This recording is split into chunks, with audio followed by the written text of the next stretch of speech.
السلام عليكم، شلونكم طالباتي؟ طالبات الصف الثالث المتوسط، إن شاء الله تكونون بخير وكل عام وأنتم بخير، وإن شاء الله سنة خير عليكم وعلى أهلكم، وإن شاء الله أتمنى لكم النجاح. اليوم عندي الموضوع الأخير بيونت 1 اللي هو lesson 10. lesson 10 اللي هي القطعة هاي جدا مهمة الوزارية، lucky customer 50. lucky customer 15 الزبون المحظوظ رقم 50. طبعا أنا أعتذر أنه الكتاب يعني مو واضح، يعني بشخوط وشغلات، بس أعتذر يعني لأن ماكو حتى نسخة جديدة بالمدرسة ماكو، فبس أريد يعني اللي قدام أعتذر منكم على هاي الشغلة. هاي القطعة بنات أريد وياي ترجموها، وعندي هاي الأسئلة اللي خاصة بها المكررة الوزارية، بعد ما أكمل الشرح مالتها راح همين أشرحها، وإن شاء الله أي استفسار أي شيء وأكيد بالمدرسة راح أعيد اللي أقدر عليه. فبالبداية ورقة وياي، جيبوا قلمكم وترجموا وياي القطعة لأن جدا مهمة وزارية. Lucky customer 50. Reading. Read the extra and answer the question. اقرأ القطعة وبعدين جاوب على هاي الأسئلة. طبعا هاي الأسئلة اللي موجودة بالبوكس جرين بوكس الصندوق الأخضر هاي جدا مهمة وزارية. بعد ما نكمل نشرح القصة راح نجي نحلهن إن شاء الله. نجي. كريم walked quickly. كريم، القصة عن ولد اسمه كريم. كريم walked quickly. كريم مشى بسرعة past أمام the department store من أمام المتجر and hurried وأسرع towards باتجاه the bookshop مكتبة أو محل بيع الكتب أو المكتبة. As he got وكلما كان closer يقترب he saw رأى there was هنالك a long queue طابور طويل forming outside خارج the door يعني جاء من خارج الباب to the shop المحل and his heart sank وقلبه انهار يعني رجف قلبه. ليش؟ he had been هو كان saving up. هاي جدا مهمة بنات الكلمة الأولى اللي هي Q طابور، الكلمة الأولى المهمة. الكلمة الثانية saving up يعني يدخر النقود، يعني collect money يجمع النقود. saving up يدخر. for months لعدة أشهر، كان يدخر المال لعدة أشهر. and wanted ليش كان يدخر المال؟ wanted أراد to be أن يكون the first one الشخص الأول، أول واحد to buy يشتري the new book الكتاب الجديد، الإصدار الجديد by his favorite poet لشاعره المفضل. إذن الكلمة الأخرى المهمة poet شاعر. والآن now الآن he would هو عليه have to wait أن ينتظر in line في السرة. as he stood وعندما وقف waiting بالانتظار the hard working school boy الولد المدرسة hard working المجتهد. إذن هاي الصفة الأولى المن بنات الكريم. إذن تنتبهون كريم عنده صفات بهاي القصة. أول صفة أخذناها الهارد working. شي يقول لي as he stood waiting عندما كان ينتظر the hard working boy school ولد المدرسة المجتهد pulled هو سحبه the advert الإعلان for the new book للكتاب الجديد out of his pocket من جيبه. يا هو الإعلان اللي سحبه؟ هذا الإعلان. خلينا نجي نقرأ الإعلان اللي سحبه كريم. a new release إصدار جديد from best-selling poet مدفر النواب من أفضل الشعراء اللي هو شنو اسمه؟ مدفر النواب. come to الساقي bookshop تعال إلى مكتبة الساقي on 23rd November في 23 من شهر 11 نوفمبر and get your copy وأحصل على نسختك of النواب's new collection من مجموعة قصائد النواب الجديدة اللي هي شو اسمها بنات؟ مجموعة الجديدة للنواب اللي مسوين عليها إعلان وراح على مودها كريم. Island of Salt جزر الملح هذا جدا مهم. plus إضافة an extra special prize جائزة خاصة for the 5th customer إلى الزبون 50 of the day في ذلك اليوم. يعني هم سووا إعلان عن مود هذا الإصدار الجديد لمجموعة قصائد النواب اللي هي Island of Salt، وش قالوا لهم عن مود يصير جذب للمكتبة، عن مود ينباع الكتاب. إيش قالوا لهم بالأخير؟ إضافة إلى مو بس واحد يجي ياخذ يشتري الكتاب القصائد، لا، جائزة للزبون رقم 50. فهو كلهم ما يعرفون هم شنو أرقامهم، بس المهم راح يروحون ومن يوصلهم السر راح يعرفون من هو الزبون المحبوب. راح نرجع على القصة. كريم had read، كريم قرأ all of النواب's poems، كل جميع قصائد النواب at least على الأقل twice، مرتين. أقل شيء قرأ كريم قصائد النواب لأن هو من شعراء المفضلين النواب، فأقل شيء قرأ كل قصيدة من قصائده مرتين twice. and found them، ووجدهم very interesting، ممتعة جدا. The quiet boy، الولد الهادئ. إذن الصفة الثانية الكريم شنو هي quiet؟ الصفة الأولى ايش قلنا بنات؟ hard working. الصفة الثانية quiet، هاي جدا مهمة بنات. The quiet boy، الولد الهادئ، spent most of his free time، قضى معظم وقت فراغه reading، يقرأ، or writing، يكتب his own poems، قصائده الخاصة. طبعا كلمة poems هاي مهمة، poet شاعر، poems قصائد. and his parents، ووالديه، friends أصدقائه، and teachers والمعلمين، all جميعهم said قالوا he was very imaginative، هو كان جدا imaginative خيالي. ليش بنات imaginative هو كان؟ هذا طبعا الصفة الثالثة لكريم.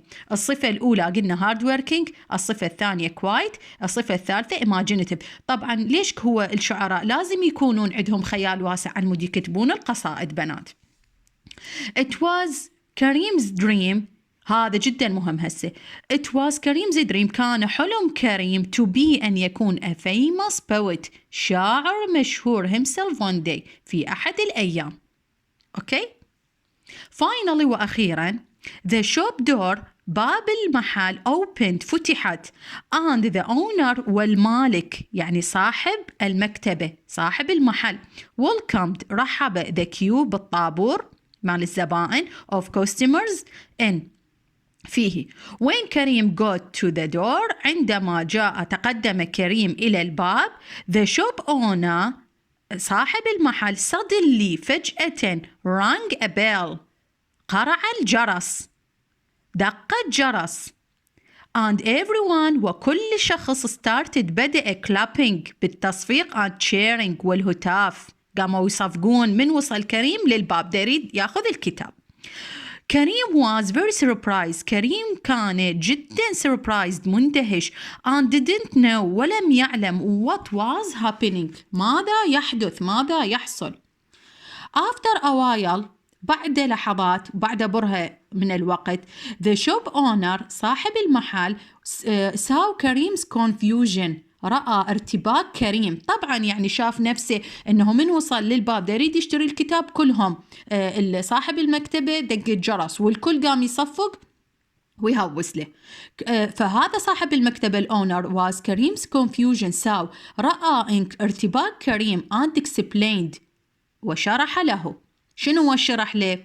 you are the fifth customer، أنت الزبون ال50 through the door today، خلال الباب لهذا اليوم. young man، الولد الشاب. there's a big prize، هنالك جائزة كبيرة for customer number 15، هنالك جائزة كبيرة للزبون رقم 50. شنو هي هاي الجائزة بنات؟ you will get، أنت سوف تحصل to meet، على لقاء النواب، راح تلتقي بالشاعر النواب، هاي الجائزة مالته. are you any good at writing poems، هل أنت جيد في كتابة القصائد poems قصائد؟ إيش جاوبوا هسه؟ yes I have. شوفوا بنات تعجب، يعني متعجب. yes I have got notebook، لدي دفتر للملاحظات full of poems، مملوء بالقصائد. replied كريم، يعني هذا كان جواب كريم. he felt a surge of happiness، هو شعر بموجة، هاي الكلمة مهمة جديدة، surge، بموجة of happiness، من السعادة، as he understood، عندما فهم what was happening، عندما فهم ماذا حصل. كان يعني هسه هو شنو، مو بس راح اشترى، يعني هو كان يحلم انه يلتقي بالنواب ويحلم، فهذا صار الشيء حقيقة وصدفة. his patience، هذا مهمة بنات، patience صبره، was being rewarded، كوفئة، هاي هم جديدة الكلمة. his patience was being rewarded، صبره كوفئ. it was a good thing، هو كان شيء جيد. after، بعد all that، بعد كل ذلك. he wasn't first، هو لم يكن الصح، هو لم يكن الأول to buy the latest book، هو صحيح لم يكن الأول في شراء الإصدار الأخير للكتاب.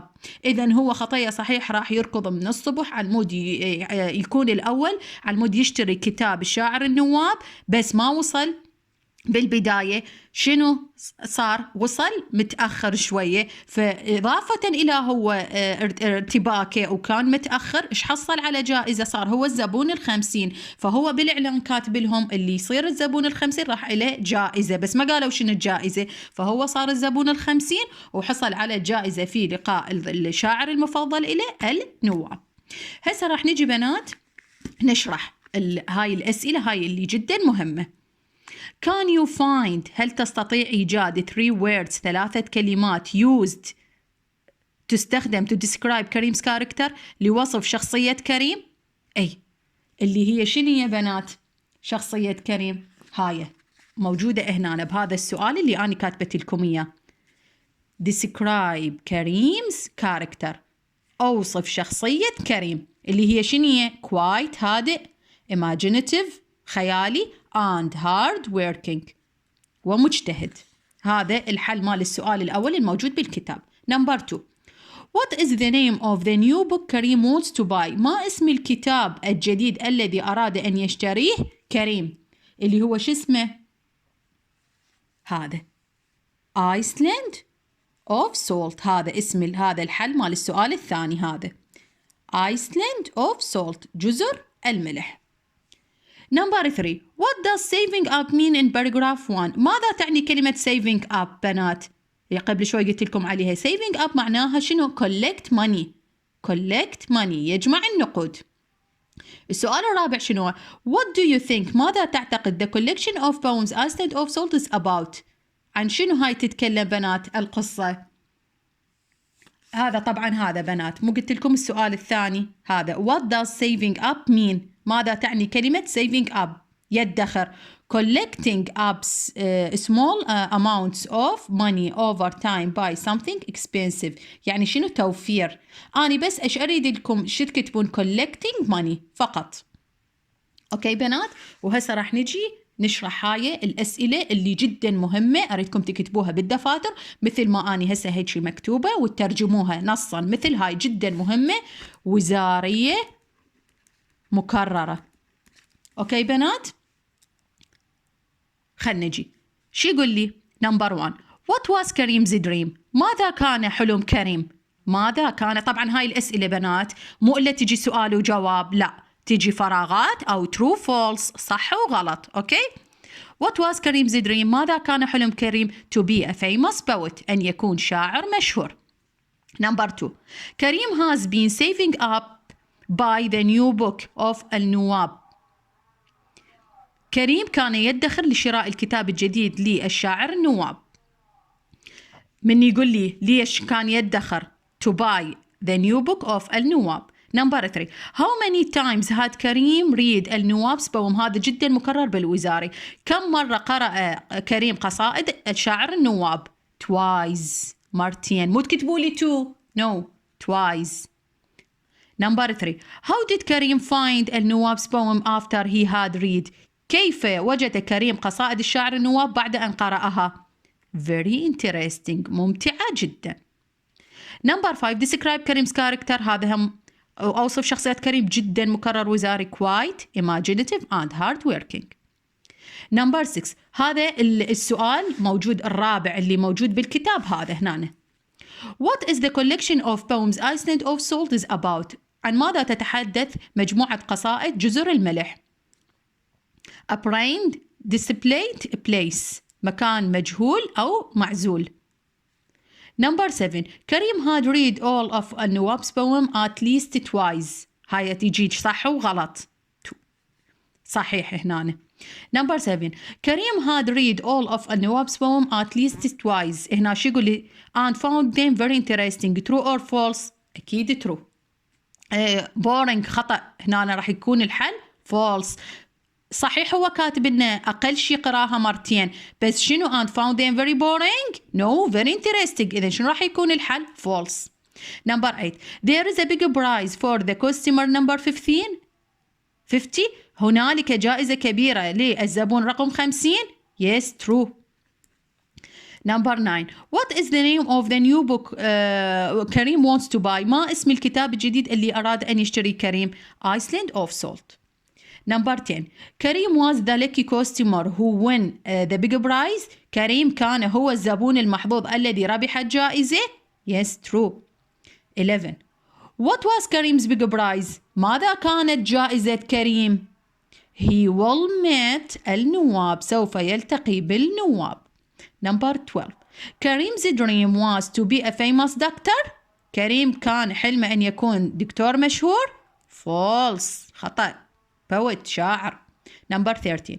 The name of the new book كريم wants to buy is Island of Salt. اسم الكتاب الجديد اللي راد يشتريه كريم هو Island of Salt، جزر الملح. yes true. Number 14. هذا جدا مهم. Was كريم the first to buy the latest book؟ هل كان كريم الأول في شراء الإصدار الجديد؟ no he wasn't. هنا الجواب راح يكون no. ليش؟ لأن السؤال بالواز.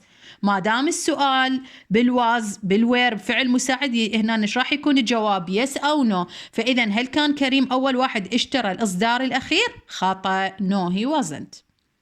Number 50. Why was كريم very surprised؟ لماذا كان كريم جدا مندهش؟ Because everyone started clapping and cheering. لأنه كل شخص بدأ بالتصفيق والهتاف. Number 16. What does saving up mean؟ ماذا تعني كلمة saving up؟ قلت لكم collect money. Number 17. What was there for customer number 15؟ ماذا كان ينتظر للزبون رقم 50؟ There was a big prize for customer 50. هنالك كانت جائزة كبيرة للزبون رقم 50. أوكي؟ وعدكم هذا التمرين اللي موجود بالكتاب صفحة 17. صفحة 17 هذا أريده homework على القصة هسه اللي قريناها. تايتل، عنوان، كاركترز الشخصيات منو، what it is about عن ماذا كانت تتكلم القصة، why I like إذا أنتم حبيتوها كتبوا لي السبب، why didn't like the story إذا ما حبيتوها من القصة قولوا السبب. النيو ووردز الكلمات الجديدة هاي بنات هسه قبل شوية من شرحتها قلت لكم هاي مهمة، هاي جديدة، هاي جديدة. كلمات الجديدة تكتبوها هنا وإن شاء الله تكونون افتهمتوا. وباقي إن شاء الله هاي التمارين نحلهن بالصف. أوكي هم بقالنا 3-4 تمارين. تحياتي للجميع.